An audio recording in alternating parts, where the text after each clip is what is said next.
In this video, I'm going to show how to solve a problem of elasticity with the finite element method with the help of software FreeFEM. FreeFEM is a finite element solver that can solve any problem that you code into it. It's open source and it is very, very useful in order to solve these problems and especially to solve multi-physics problems. Some of you may be familiar with Console. This is a similar software, but free. However, what you have to do is you have to write your own equations. Fortunately, FreeFEM has some equations already built in that allow you to run, for example, different kind of problems like Laplacian differential equation or elasticity differential equation, and even you can run this software online. All right, in this video, we're going to see an alternative version for this elasticity problem that follows my notes for the solution of a continuum mechanics problem. All right, so let's get started with that. Our objective is going to be to solve this equation of elasticity, the Navier's equation, and particularly we have seen how to write this in the weak form. And what we're going to do is we're going to code this equation into the FreeFEM language, and then we're going to apply the boundary conditions, the material properties, and everything needed to solve, in our case, a well-bore problem. All right, so let's get started. First of all, you have to install FreeFEM, and you can find it at this address. I'm going to also put a link there so you can access to that quickly. After you install FreeFEM, you can run it by double clicking on the icon if you have Windows, or you can run it from the command line as I have it here. All right, so I have an example code that also is going to be available in my geomechanics Jupyter repository on GitHub that you can download and you can try to. And we're going to run this example, which is the example of loading on a rectangular domain with a cavity in the middle that simulates a problem of a well-bore. All right, so the language of FreeFEM has a few rules and structures that you have to follow, but you will see that it is quite simple. The first thing I'm going to do here, well, first of all, commenting is with this double backslash, and the first thing I'm doing here is I'm loading a library. I'm going to talk more about this later on. But the first thing to do is to define a domain. And our domain is going to be defined by using these constants that I am defining here in lines 7 to 9, using this keyword real. This is going to define a constant real valued number, which, for example, I have geometry properties, elastic properties, newly defined elastic properties based on previously defined elastic properties, and also values of stress for my boundary conditions. These are just numbers and are going to be constant numbers. And the first thing that we're going to do is to define a geometry. And in this particular case, as I was telling you before, we're going to solve for stresses around a well-bore. And this is going to be a rectangular domain with a circular cavity.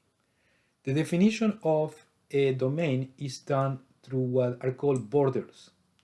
And these are the boundaries of the domain.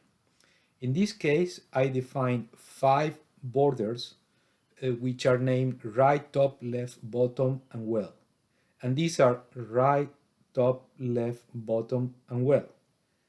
And in order to define those, what I do is I define the x and y values based in either a constant value or in a parameter that changes as this line is defined. For example, let's take a look at the right boundary. The right boundary tells me that the value of x is going to be equal to x size divided by 2. I previously defined x size to be a constant value and to be equal to 3. So this means that x for the border right is going to start at 1.5. And y is going to be equal to t. What is t? T is the parameter that I have defined previously, and it's a parameter that varies from negative y size divided by 2 to y size divided by 2, where y size was previously defined as equal to 3. So this one is going to vary from negative 1.5 to positive 1.5. And actually all of this together represents a line, and it's a vertical line with coordinate x everywhere 1.5 and coordinate y that goes from negative 1.5 to 1.5. The other borders, they have similar definitions, and this first domain starts here, goes up to there, then goes to the top boundary, then to the left, and then to the bottom boundary. This is what it is defined in the creation of my domain that is going to be defined a little bit later on. All right, so, and the well, or something to mention before I forget, is that when I follow this pattern in counterclockwise direction, that defines a positive surface. That's going to create a surface. And if I want to make a cavity, what I do is I define a well similarly with variables x and y, but notice now that we have a sine and a cosine in order to define this circular boundary, but I do it in clockwise direction. In particular, this one starts here and goes in clockwise direction, and what this clockwise defined volume is going to do is going to extract from the domain what I did with the new border. So basically, I'm going to create a cavity by creating this negative surface, which is going to be the circular domain. All right, let's see what that looks like. And I'm going to run the code here from the command line.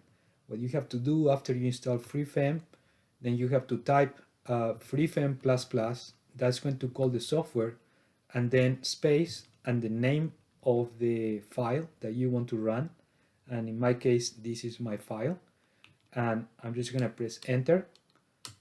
And the software is going to start to run. And it already popped up in another screen of mine, this window, which is telling me what my domain is. And actually, I'm now at this point in which I told the software to wait. And it's plotting the right boundary with 10 lines. The top left and bottom boundary is also with 10 lines. And is plotting the well as well with 40 lines. A shortcut for Free++, for its graphical user interface, you can press the plus sign and you're going to zoom in, and we can see this is a clockwise definition, and I press the minus sign and then I come back to my original view. All right, we have our domain.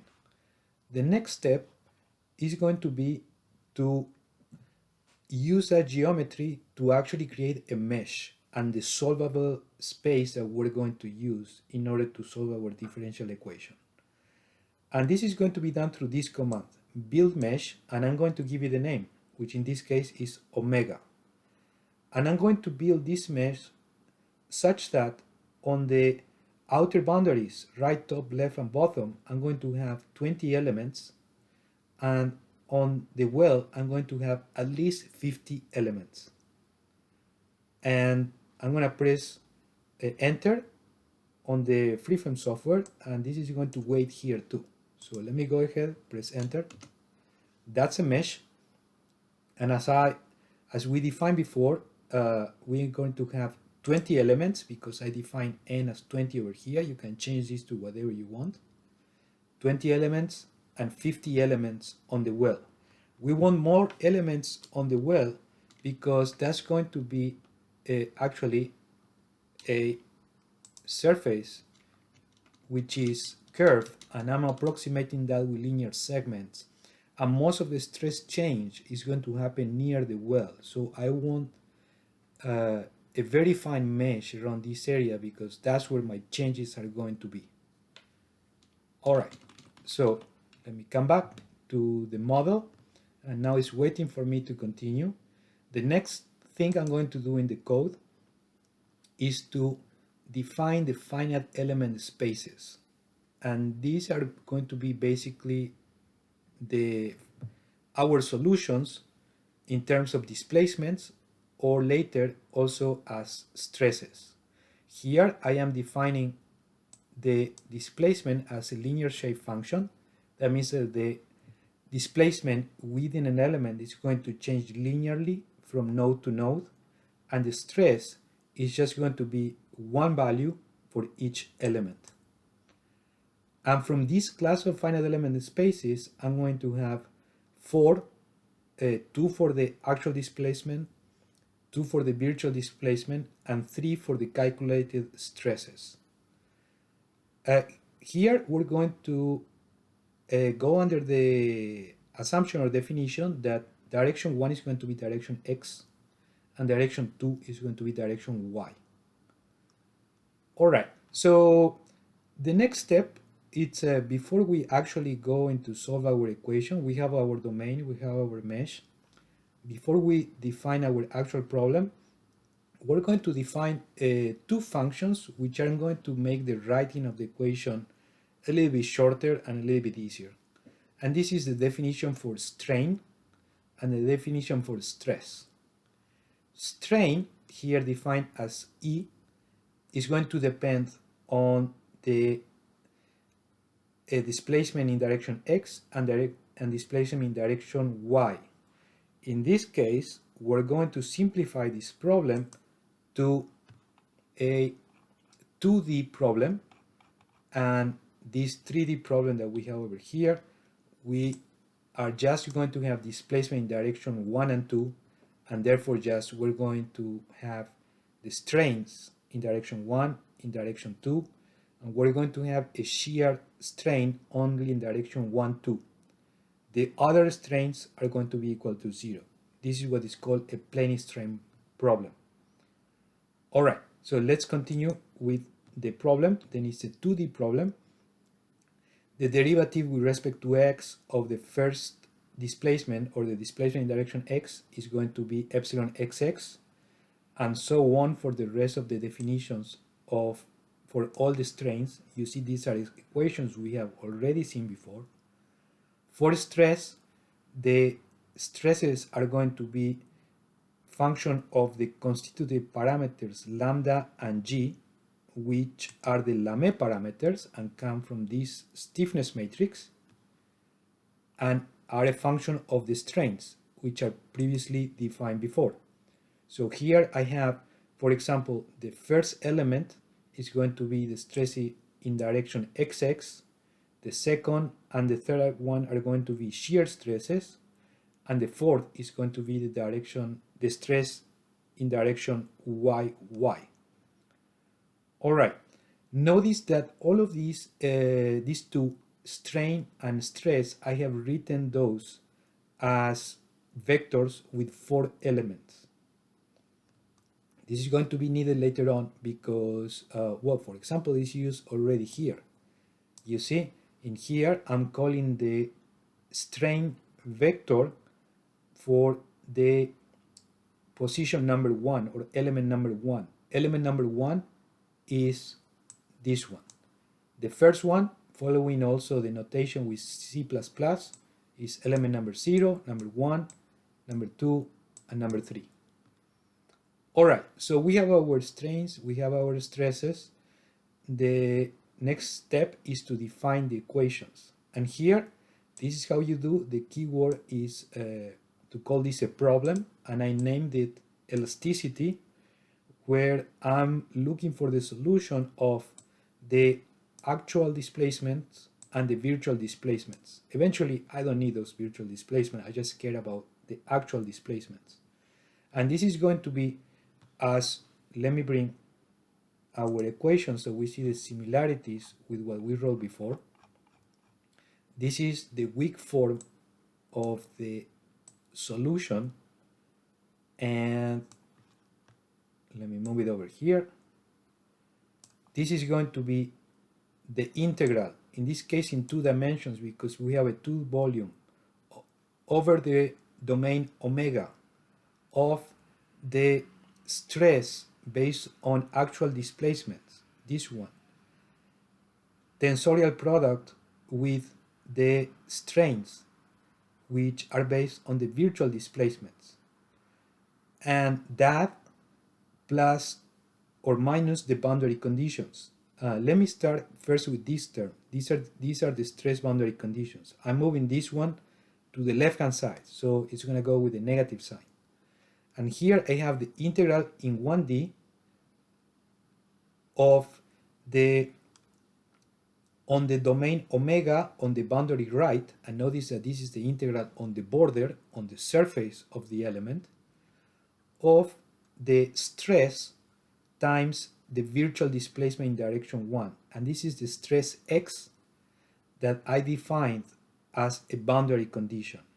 But just for a moment, before I show the values, this is a stress in direction x, and that's why it's multiplied times the virtual displacement in direction x2. For the top, I'm going to apply a stress in direction y, and that stress in direction y is going to be multiplied times the virtual displacement in direction y2 in order to respect this multiplication here. The projection of the stress on the direction vertical to the surface times the virtual displacement on that direction too. All right, so there is one more here, and this is the, in this case also we have a pressure in the wellbore. Here I made it equal to 0, and let me change this just to make it more general. I'm going to have a pressure in the wellbore. However, above I have defined that as 0, and also that pressure in the wellbore is multiplied times the vector normal to the surface. In this case, we have a surface which is not vertical or horizontal, so the definition of the vector normal to the surface, it's more difficult to do, and if you use this convention nx and ny from FreeFEM, you can do that. All right, so Sx, Sy, and Pwell were just values that I defined before. These are just real numbers. And for example, we're going to solve here a problem with stress in vertical direction, which is equal to 10 megapascals. And this is the value 10 to the 6. All right, so let me come back over here. There's just a few more things to do. And I am applying, in this case, stresses which are on the right boundary. This is the right boundary. I have a stress Sx, which is going from right to left. I have a stress Sy, which is going from top to bottom. That's why it's negative. And in this case, also I have a pressure in the wellbore. Okay? All right. If I apply a stress on the right boundary from right to left, I need to stop the movement of this element. I need to have a reaction somewhere around here and around there, because otherwise the object is going to move. So in order to keep this object not to move, and also to guarantee that we're going to have equilibrium, what I'm setting here are what are called Dirichlet boundary conditions, where I specify from the very beginning what is the solution of the equation. Remember that in this equation, the main unknown is the displacement. That's what we're solving for. And in this case, with the Dirichlet boundary condition, then what I'm doing is I'm specifying what is the solution at each of the boundaries. In this case, the left and bottom boundary.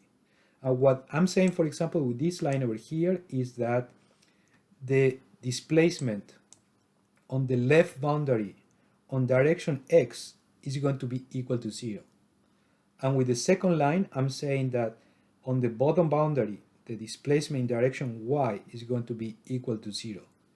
And this is going to be enough to restrain the 2 degrees of freedom that I have for this object to move either on the horizontal direction or on the vertical direction.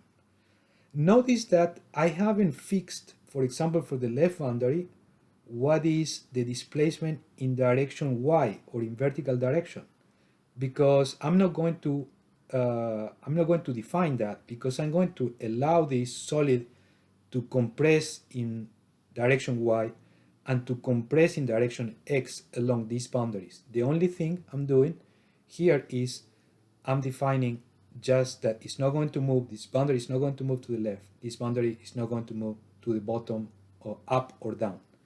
And those are what in physics are represented by roller boundary conditions. They just restrain displacement in one direction.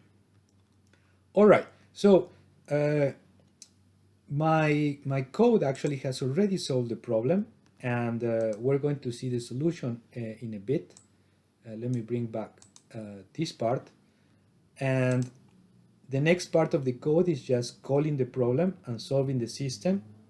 Then what I do is to calculate the stresses based on the solved displacements, SXX, SYY, SXY, and then I'm just visualizing the results. All right, so here now if I press enter, I'm just going to visualize the result. Before I show the result, let's try to have some expectation about what the result should be. And for that, let's take a look at the boundary conditions. I'm setting here Sx equal to 0, so no stress on the x direction on this right boundary. I'm setting a stress of 10 MPa on the top boundary, and also I'm setting a pressure in the wellbore equal to 0. So if I were to apply stress just on the top, remember this is not moving either left or right, what I would expect is this element to get, the entire domain to get shorter in direction y and to expand in direction x. And also I would expect a concentration of stresses around the wellbore, mostly compression on these sides of the wellbore and tension here on the top. That's what the Kirsch equation tells me, and that's also what you would expect from applying such boundary condition. All right, so I'm just going to press enter, and I'm going to see the solution. All right, there is a solution, and now I'm plotting the deformed mesh. This is lines 114 to 116. I'm also waiting to see the next results, and you can see that we see what we expected, right? Shortening in direction y, expansion in direction x. And the next thing I'm going to do is I'm going to plot the displacements. So let me press enter, and now what I see, this is line 120, I see the displacements or the displacement field, vector field in the entire domain. Close to the boundaries, for example, you just have on the left boundary a displacement in direction y, in this case going down. On the top boundary, this is not moving down, it's just displacement in direction x, and the top boundary is the one that's going to move the most. Actually, this point is the one that moves the most. And also we have the solution of the displacements around the wellbore. Here also you can see the values of the displacements. So we have a modulus which is in the order of the gigapascals. We have a stress which is in the order of the megapascals.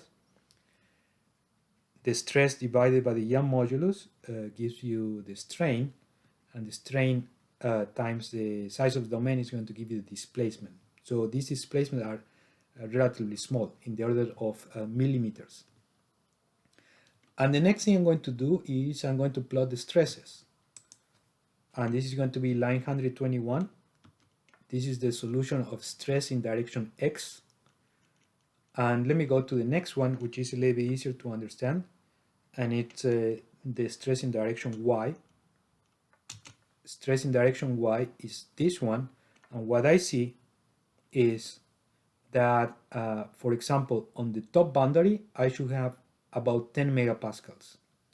And this is what we see over here. In this solution, in this equation, the compression is negative and tension is positive. So I have a compression which is close to 10 MPa. That was my boundary condition. If I go close to the wellbore, I see that I have a higher compression on the size of the wellbore. For example, if you see the value here, probably you can't see this very small, but it's in the order here, the maximum value is in the order of 30 MPa. And that also coincides with the prediction of Kirsch, that tells you that the stress is going to amplify 3 times when you just have stress in one direction. If I have 10 MPa applied on the far field, here I'm going to have 30. And what I also see is that here I also have a stress which gets equal to 0. And that's what I would expect also from the Kirsch solution. All right, so what do we do now with these results? Well, you can visualize this in FreeFEM. With this user interface, it's pretty easy to check the results. But this is just mostly for verifying the results, not actually for exporting the results. So instead, what we're going to do is we're going to use 2 tools that are going to allow us to export the results from FreeFEM. The first tool is going to be to write a text file. And this is going to be done in FreeFEM through this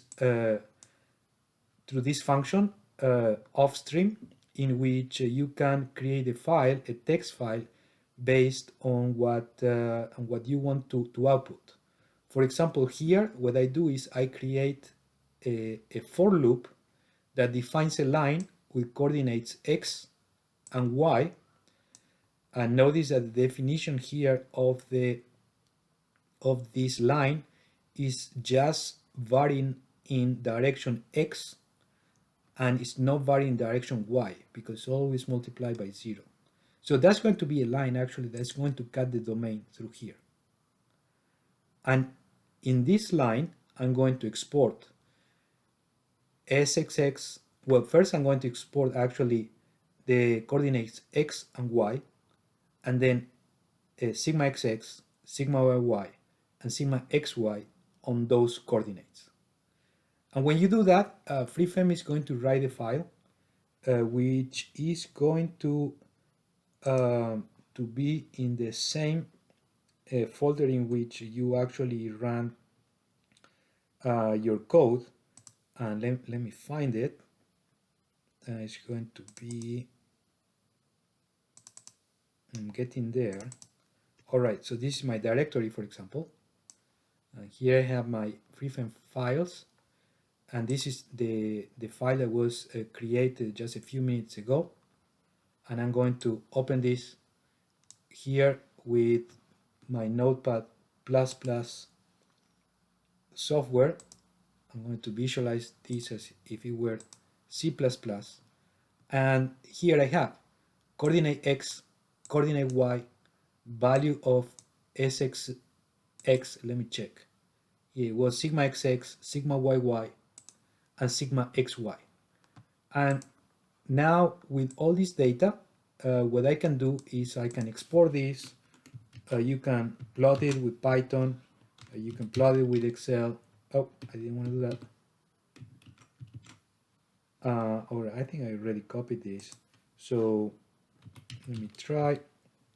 I'm going to open this with Excel. And here I'm just pasting the data.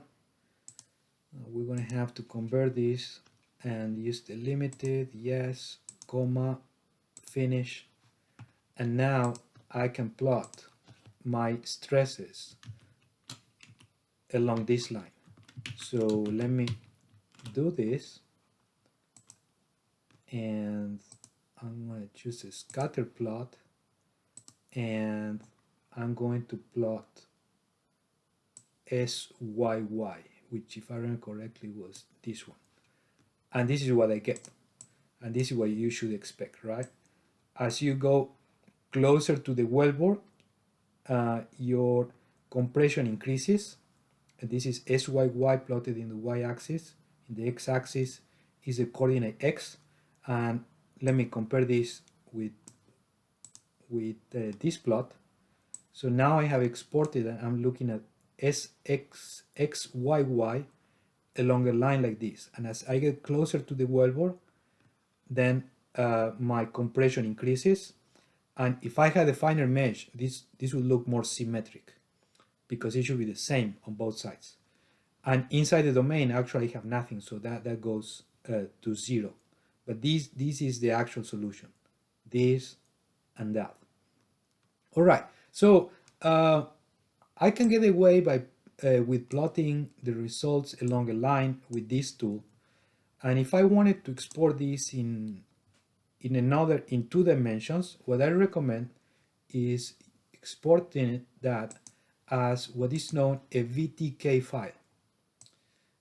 And a VTK file is going to be able to export the data and the mesh together with the results. And that's the reason why I call this IO VTK library. And this is what is going to tell FreeFEM to load that library to be ready to export the data in this format.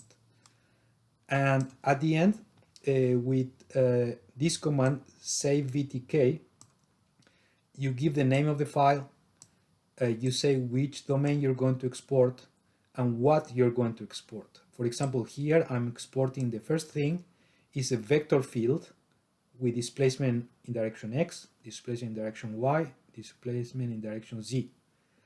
And then I have also the 3 stresses. I opted to show those or export those separately. And actually, you may think of these as 3 scalar fields that compose the entire tensor field. And also you need to assign a name to all of these stresses, so you can read this later on. All right, so this VTK file is going to be over here. And for example, this was my file, wellbore in Cartesian coordinates VTK. And how do you open this VTK file now? Okay, there are several ways, but the way I recommend that you do is by using a software which is called Paraview. This software Paraview, which is it's also a free software, and I have already the result loaded over here. And what you're going to have to do is, pretty sure I can do this again. Let me delete this. This is what you're going to see when you open Paraview. Again, this is a free software you can download, and it's very, very useful for plotting data of results of differential equations in 2D and 3D dimensions. Super powerful. So you go open, and I'm going to already choose the path that I have before. This was my file, wellbore Cartesian. Then you hit apply, and after you hit apply, you're going to see your domain. And by default, this is going to read first the label of your elements, but what we really want to see are the results. So if you go over here, now you're going to see your solution, SXX, SYY, displacement. Let's go with this, with stress. And this is the same thing that I had before. It's the same result. And here you can scroll the wheel of your mouse and you're going to zoom in. Same thing, stress, compression, about 30 MPa. Let me see if I can increase this. Okay, 30 MPa of compression on the sides of the wellbore, zero stress on direction y on the top and bottom of this particular wellbore. Paraview is super powerful, and you can also export data along a line, for example, with Paraview. I'm not going to show this over here, but you can look for tutorials about Paraview, and you will see that you can handle now this data in many ways that this is going to be an excellent tool in order to visualize all the data of your results, of displacement vectors, of stress tensors. You can also plot, for example, vector fields, streamlines. You can do a ton of things with this software. All right, so I like to add one more thing to this video, and it's that we have used a FreeFEM. It's very powerful. It's very useful to learn how to solve these equations with the finite element method, and it is very easy to use, especially for 2 dimensions.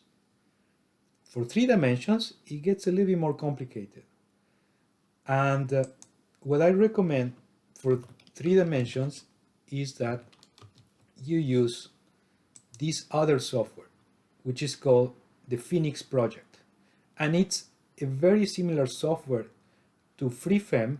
Also, writing your text code, your code in text as a text file, defining your variational form of your equation, and doing the same meshing, the same thing. It's very similar, but it's a little bit more powerful, and also has a large community behind, which is constantly updating this and also publishing solutions for specific problems that you might have.